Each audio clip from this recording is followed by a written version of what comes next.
ଖାଇଛୁ ତ କେହି କିଛି କହୁନ ମମି? ଖାଇଛୁ। ଆମେ ଆଜି ପଢିବା ରିସାଇକ୍ଲିଂ ବିଷୟରେ ନା। ରିସାଇକ୍ଲିଂ ମାନେ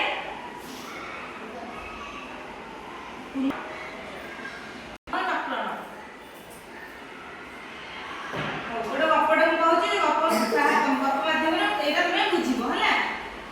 ତମ ବେଳେ ଗୋଟେ ଛୋଟ ଛୁଆଟେ ଥିଲା, ତା ନାଁ ଥିଲା ପେପର ହେଲା। ପେପରର ଗୋଟେ ଦିନ ଜନ୍ମଦିନ ହେଲା। ଜନ୍ମଦିନ ହେଲା ସବୁ ସାଙ୍ଗସାଥି ଜନ୍ମଦିନ ସାଙ୍ଗସାଥି କଣ ନେଇକି ଯାଅ? ଗିଫ୍ଟ ନେଇକି ଯାଅ।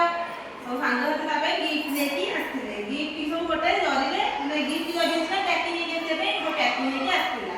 ପେପର ସେ ଗିଫ୍ଟ ସବୁ କଣ କଲା ନା ଗିଫ୍ଟ ଖୋଲିଦେଲା, ଜରି ସବୁ ବାହାରେ ନେଇକି ଫୋପାଡ଼ି ଦେଲା।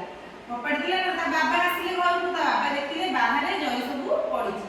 ତା ବାବା ଆସିକି ପଚାରିଲେ ପେପର ଜରି ସବୁ କାହିଁକି ବାହାରେ ଫୋପାଡ଼ିଛୁ? ସେ କହିଲା ମୋର ତ ଗିଫ୍ଟ ଦରକାର ଥିଲା, ଗିଫ୍ଟ ମିଳିଥିଲା, ପେପର ଜରିକି ରଖିକି କ'ଣ କରିଥାନ୍ତି, ତାକୁ ସବୁ ସେଥିପାଇଁ ଫୋପାଡ଼ି ଦେଇଛି। ତା ବାବା କହିଲେ ନାଇଁ ତାକୁ ନେଇ ଆସ। ଜରିଟା ବାହାରେ ପକେଇଲେ କ'ଣ ସେ ମାନେ ମାଟିରେ ମିଶିବନି, ଜରିଟା ମାଟିରେ ମିଶିବନି, ବାହାରେ ପକାଅନି, ଘରକୁ ନେଇ ଆସ। ଆଉ ଯାହାର ଜନ୍ମଦିନ ହବ ଆମେ ସେଇ ଜରିରେ ପ୍ୟାକିଂ କରିକି ଦେବା। ପ୍ୟାକିଂ କରିଦେବା ମାନେ କ'ଣ ହେବ? ଗୋଟେ ଥର ହେଇସାରିଲା ପରେ ଯେଉଁ ଆଉ ଥରେ ହେବ ତାକୁ କୁହାଯିବ ପୁନଃଚକ୍ରଣ, ମାନେ ଦ୍ୱିଥର ହେଲା ଗୋଟେ ଜରିରେ କାମ। ତ ସେ ସବୁ ଜରି ଗୋଟେଇକି ନେଇ ଆସିଲା। ତା ବାପା ତାକୁ ବୁଝେଇଲେ, କହିଲେ ଜରି ଯଦି ବାହାରେ ପକେଇବୁ ତାହେଲେ ସବୁ ବାହାରେ ମାନେ ପରିବେଶ ପ୍ରଦୂଷଣ ହବ।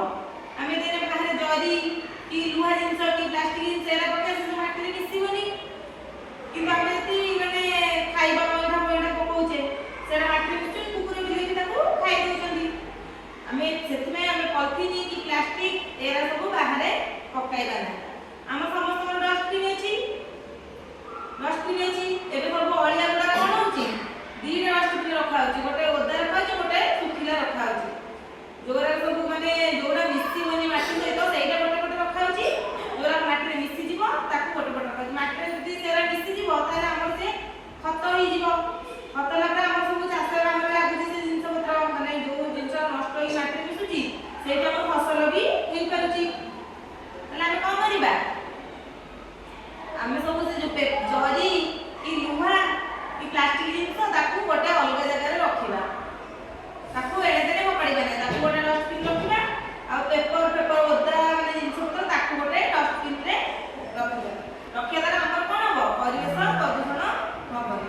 ପରିବେଶ ପ୍ରଦୂଷଣରୁ ଆମେ ତାକୁ ରଖିପାରିବା। କ'ଣ ବୁଝିଲା ଏଥିରୁ?